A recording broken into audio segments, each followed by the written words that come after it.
No nos perdamos entre lo que es y lo que quién sabe qué será. Lo electoral es lo de hoy. Y hoy necesitamos saber y entender con precisión acerca del tema. El Tribunal Electoral del Poder Judicial de la Federación presenta Crónicas del Proceso 2024. Conduce Mauricio del Toro Huerta, secretario instructor del Tribunal Electoral del Poder Judicial de la Federación.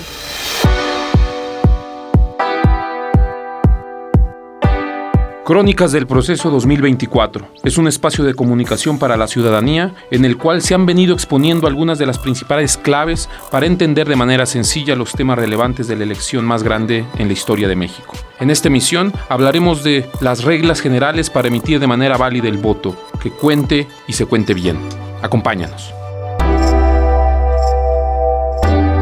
La elección del próximo 2 de junio está cada vez más cerca y el momento definitorio será cuando cada una y cada uno de quienes tienen derecho a votar acudan a las casillas que les corresponden y manifiesten libremente su voluntad a favor de los partidos y candidaturas que consideren la mejor opción para gobernar según corresponda a sus municipios o alcaldías, sus estados, la Ciudad de México o para dirigir los destinos de nuestro país desde la Presidencia de la República por los siguientes 6 años, lo mismo que para integrar los congresos locales respectivos y el Congreso de la Unión. Votar es una de las manifestaciones más contundentes y representativas de las democracias contemporáneas. Es la principal forma de participación y la más igualitaria, puesto que en democracia el sufragio universal garantiza a cada persona con derecho a ello un voto con igual valor, sin discriminación y respetando la pluralidad. De esta forma, por medio del voto se expresa la voluntad política de las personas en lo individual y en conjunto se configura la decisión colectiva que llamamos voluntad popular, expresada en las urnas. El valor simbólico del sufragio en un sistema democrático se fortalece cuando se concibe como una victoria, esto es, como el resultado de muchas luchas cívicas que en diferentes momentos históricos se han impulsado por sectores del pueblo que se han considerado excluidos injustamente de la participación política. Desde esta perspectiva, a lo largo de la historia, el derecho al sufragio se ha venido ampliando progresivamente. La universalidad del sufragio en principio representó la inclusión de la población políticamente excluida por razones jurídicas o de facto. Después vino el reconocimiento del voto de las mujeres, posteriormente su ampliación a las y los mexicanos residentes en el extranjero y más recientemente la posibilidad de votar de las personas en prisión preventiva o en situación de postración por alguna discapacidad. Es por ello que desde su dimensión histórica, que concibe al sufragio como un triunfo frente a la exclusión política, la participación es siempre mejor que el abstencionismo. Asimismo, desde su dimensión de eficacia, el voto emitido a favor de una opción política registrada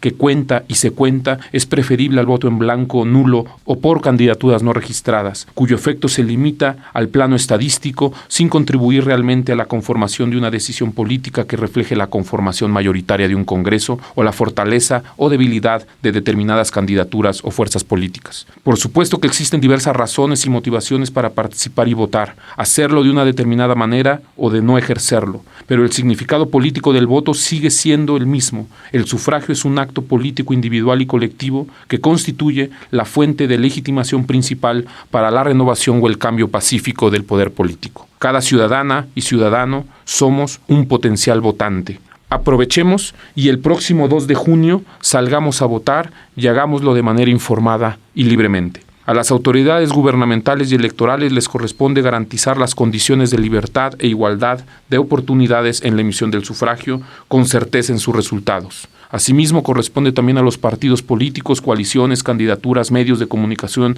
y a la ciudadanía misma contribuir a un ambiente de paz, deliberación y reflexión que garanticen un voto informado y libre. Por ello resulta relevante conocer algunos aspectos vinculados a la forma de expresar el voto y a las condiciones de su manifestación libre e informada, así como los aspectos más relevantes de su escrutinio y cómputo que garanticen la efectividad del sufragio y la autenticidad de las elecciones. Existen 3 momentos importantes: antes de votar, el momento mismo de votar y después de la votación. El primero, el momento antes de votar, es el tiempo de la información y la reflexión. En esta etapa, que corresponde a las campañas electorales y a la veda electoral, lo más relevante es que la ciudadanía cuente en lo individual y en lo social con información suficiente para reflexionar, decidir y emitir su voto, lo que implica conocer al menos los siguientes aspectos. En primer lugar, conocer a los partidos y sus candidaturas, sus programas y propuestas, así como las candidaturas independientes en su caso. Para ello, la propia autoridad electoral ha establecido un portal de difusión de las trayectorias de las candidatas y candidatos y sus propuestas en la página web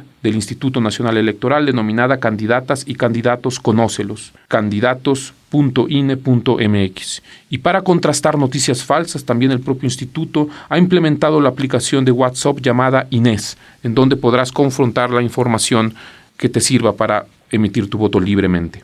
En segundo lugar, es preciso conocer el lugar donde se instalará la casilla en la cual te corresponde votar y donde se instalarán las casillas especiales si por alguna razón estás fuera de la sección en la que originalmente te corresponde hacerlo, así como el horario de votación, esto es de 8 de la mañana a 6 de la tarde del próximo domingo 2 de junio, una vez que se instale la casilla y los funcionarios den inicio a la votación. Para conocer la ubicación de tu casilla, también el INE ha puesto a disposición de la ciudadanía el portal ubicatucasilla.ine.mx, donde es posible localizar las casillas por internet para tu facilidad. El tercer punto es contar con tu credencial de elector vigente y verificar la lista nominal de electores que corresponde a tu domicilio para tener certeza de que podrás votar el día de la elección. Un cuarto aspecto que hay que saber es que tenemos el derecho de presentar quejas y denuncias por irregularidades durante el proceso electoral ante las autoridades electorales y también ante las fiscalías especializadas por delitos electorales, lo mismo que demandas ante los tribunales electorales para el ejercicio efectivo de tus derechos políticos, entre ellos el de votar cuando por alguna razón injustificada no cuentas con tu credencial de elector o no estás inscrito debidamente en el Registro Federal de Electores, para lo cual es posible promover un juicio para la protección de los derechos político-electorales de la ciudadanía,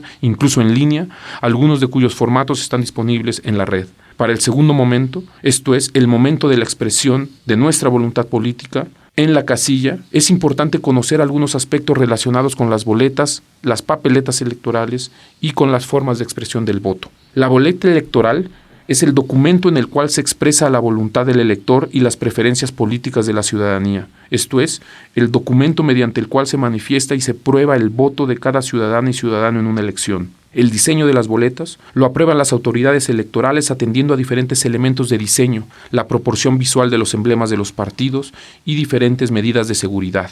Cada boleta indica en su encabezado el tipo de elección y el proceso electoral respectivo. Contiene elementos de seguridad, tales como talones con folio y datos geoelectorales como entidad federativa, circunscripción, distrito, municipio o alcaldía. Además, las boletas electorales se imprimen en papel seguridad de 90 gramos y son producidas con rodillos exclusivos para el Instituto Nacional Electoral. Cuentan con fibras visibles y ocultas de diferentes colores, algunas perceptibles a simple vista y otras solo con luz ultravioleta, y tiene una marca de agua del logotipo del INE que es visible a contraluz. En este sentido, como el propio instituto ha señalado, es falsa la información que circula en algunas redes sociales en el sentido de que las boletas deben estar selladas por el INE para ser válidas. Esto es, si bien la normativa electoral establece que las boletas deben contarse, sellarse y agruparse por casilla en los consejos distritales, si alguna no está sellada no significa que no sea auténtica o el voto expresado en la boleta resulte inválido. Lo mismo sucede si el día de la jornada electoral algún representante partidista o de alguna candidatura firma bajo su más estricta responsabilidad las boletas al reverso. La ausencia de tal firma o marca no condiciona la autenticidad de la boleta o la validez del sufragio. Además,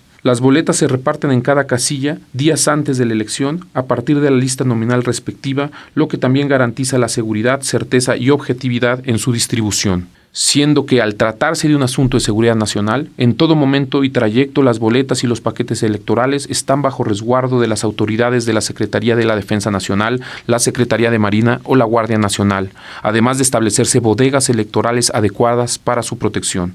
La impresión de las boletas está a cargo de entidades autorizadas por las autoridades electorales. Para la elección federal, por ejemplo, la impresión de las boletas desde hace más de 3 décadas está a cargo de Talleres Gráficos de México. Para la presente elección federal, se han impreso ya más de 317 millones de boletas para ser distribuidas en las más de 170,000 casillas e instalarse el día de la jornada electoral en todo el país. Más de 105,774,000 boletas corresponden a la elección presidencial. La producción de las boletas electorales inició el pasado 1 de marzo y concluyó el 30 de abril, y el pasado 3 de mayo comenzó su distribución hacia los consejos distritales para su resguardo en bodegas electorales previamente definidas. Recordemos que la elección del próximo 2 de junio es una elección concurrente, lo que implica que en una misma casilla única se ejercerá simultáneamente el ejercicio de la votación, lo que también supone que recibirás diferentes boletas dependiendo del tipo de elección y existirán diferentes urnas en las cuales se depositarán los votos y boletas marcadas atendiendo a la respectiva elección. Es importante saber que es hasta el día de la elección, una vez que ante la mesa de recepción que corresponde a tu apellido, previa identificación, se te entregará las boletas que correspondan por tipo de elección. Constituye una irregularidad el presentarse a votar con una boleta distinta o ya marcada, y configura un delito el introducir boletas falsas a las urnas, siendo además que las boletas apócrifas marcadas no implican la emisión del voto, y al constituir una irregularidad grave que vulnera el principio de certeza respecto a la dimensión individual del voto y de autenticidad en relación con su dimensión colectiva, pueden llevar a la nulidad de la votación recibida si resulta una situación determinante para el resultado de la votación. Corresponde hablar del momento de la emisión del voto, pero antes vamos un mensaje promocional y volvemos. ¿Sabes que hace 70 años las mujeres no podíamos votar?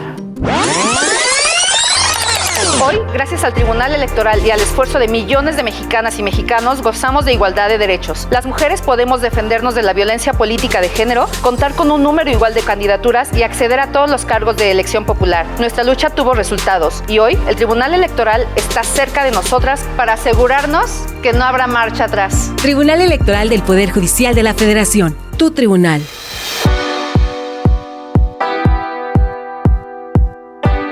Estamos de regreso para hablar del momento de la emisión del voto y de la etapa de escrutinio y cómputo de la votación. Por cuanto hace al contenido de la boleta, debemos recordar que se trata de una papeleta impresa a color, en la cual aparecen diferentes recuadros en los que indican los colores y emblemas de los partidos políticos, los nombres y apellidos de la persona candidata que postulan, de manera individual o en coalición, y en su caso los colores y nombres completos de las candidaturas independientes respectivas. En ciertos casos es posible que aparezca el sobrenombre o apodo con el cual se conoce públicamente a la candidata o candidato, en caso de que oportunamente lo hayan así solicitado y se haya aprobado, siempre y cuando se trate de expresiones razonables y pertinentes que no constituyan propaganda electoral, no conduzcan a confundir al electorado, ni contravengan los principios que rigen la materia electoral, pues su finalidad es contribuir a la plena identificación de las y los candidatos por parte de la ciudadanía. En ocasiones, es posible que en la boleta aparezca en el recuadro de un partido político un nombre distinto a la candidata o candidata registrados, cuando se aprobó una sustitución de candidaturas, con posterioridad a la impresión de la boleta, dado que por regla general ya no es procedente en tales supuestos su reimpresión. Estos casos pueden darse, por ejemplo, por fallecimiento, inhabilitación, incapacidad o renuncia de la candidatura originalmente registrada. Por ello, es importante verificar antes de emitir tu voto el nombre de la persona por la cual quieres emitir tu voto. En cualquier caso, los votos contarán para los partidos o candidaturas legalmente registrados ante las autoridades electorales. Recuerda que por regla general, salvo que la ley local disponga otra cosa, las boletas no contienen la figura o la imagen de la candidatura, pues se considera un acto de promoción indebida si no está previamente establecida en la ley. Esto es relevante porque no se permite la propaganda electoral al interior de las casillas, así como tampoco en la propia boleta, por lo que resulta relevante que previamente te informes de quiénes son las personas por las cuales puedes válidamente emitir tu sufragio. Máxima que por ley, las campañas electorales deben concluir 3 días antes de celebrarse la jornada electoral, siendo que ese día y durante los 3 días anteriores, conocidos como la veda electoral, no se permitirá la celebración y la difusión de reuniones o actos públicos de campaña, de propaganda o de proselitismo electoral.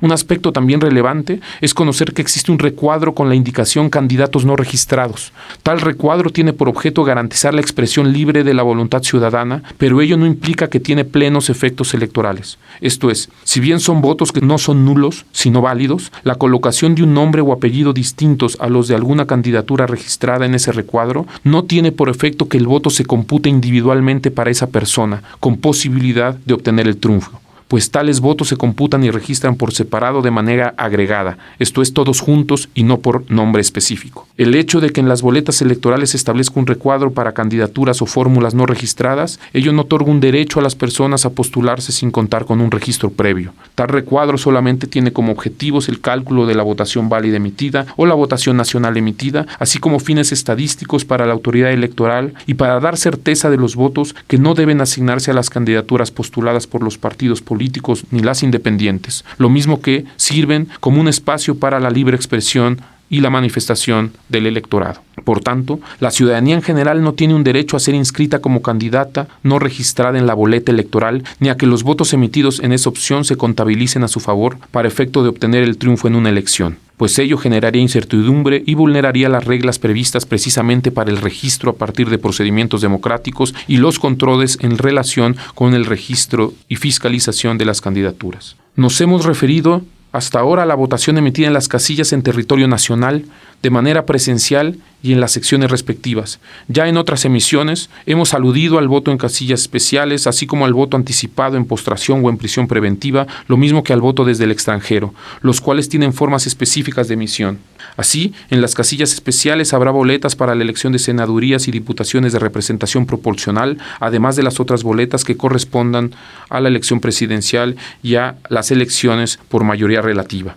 El voto anticipado, mediante visita en domicilio para personas en postración por alguna discapacidad o enfermedad, previamente registradas en la lista nominal, se realizó del 6 al 20 de mayo y dispone de mesas de escrutinio y cómputo para el próximo 2 de junio, debiéndose incorporar sus resultados al cómputo de la elección respectiva. La votación anticipada en prisión preventiva también se ha llevado a cabo en las mismas fechas al interior de alrededor de 215 centros penitenciarios, mediante la instalación de mesas receptoras de votación en sobres cerrados, los cuales serán concentrados en las juntas locales y consejos distritales respectivos para ser remitidos a las mesas de escrutinio y cómputo por esa modalidad de votación el día de la jornada electoral. Por su parte, el escrutinio y cómputo de la votación remitida por correo desde el extranjero iniciará a las 6 de la tarde del día de la jornada electoral en el lugar sede de las mesas de escrutinio y cómputo postales para las elecciones federales y concurrentes respectivas, que se instalará en el Tecnológico de Monterrey Campus Ciudad de México. El día de la jornada estarán abiertas las sedes consulares autorizadas para efecto de la emisión del voto electrónico en los módulos receptores de la votación correspondiente para ser computados junto con la votación emitida por Internet en las mesas de escrutinio y cómputo electrónicas respectivas. Ahora bien, el miércoles siguiente a la jornada electoral iniciarán los cómputos en los 300 consejos distritales, con la suma de los resultados anotados en cada acta de escrutinio y cómputo de las casillas del distrito respectivo, para determinar la votación obtenida en cada elección en ese ámbito. Tales resultados son definitivos y pueden ser objeto de impugnación ante las diferentes salas del Tribunal Electoral del Poder Judicial de la Federación. Como se advierte, después de esa exposición panorámica sobre el cómo votar, se puede afirmar que para que el voto cuente y se cuente correctamente existen diferentes aspectos y momentos de los que debemos ser conscientes. Principalmente, se requiere expresar de la manera más clara posible la voluntad al momento de marcar la boleta electoral. Hemos llegado al final de esta emisión. Estamos ya en la recta final de las campañas electorales y está cada vez más cerca la jornada electoral del próximo 2 de junio. Recuerda que la elección es tuya y es nuestro derecho y nuestro deber votar de manera libre e informada. Hasta la próxima. El Tribunal Electoral del Poder Judicial de la Federación presentó Crónicas del Proceso 2024. Gracias y hasta la próxima. Tribunal Electoral del Poder Judicial de la Federación. Tu tribunal.